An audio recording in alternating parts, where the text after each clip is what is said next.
kabalo ba ko nga kambihan si...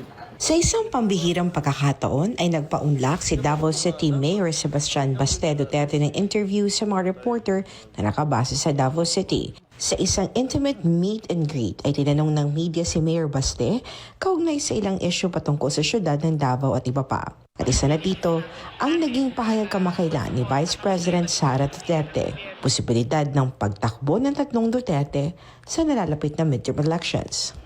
Lahat sila raring na tumakbo eh. Si PRD na senator, yung kuya ko, si Paulo Duterte, yung congressman ngayon, senator, si Sebastian Duterte. So tatlo ang Duterte next year for senator. Yes, tatlo ang Duterte next year. Confirm na ba yan galing sa UVP? Okay na yan. Ano nga ba ang saloobin dito na nakababatang Duterte at alkalde ng Davao City? Pero ingon lagi sa igsoon, malaga lagi kaming tulog senador.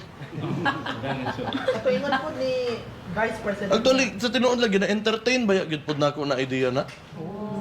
There's a possibility. Kung tulo may managan? Sabi ni Mayor Baste, ang nangyayari ngayon sa politika ay isa sa mga kinukonsidera niya sakaling at tumakbo siya sa pagkasenador.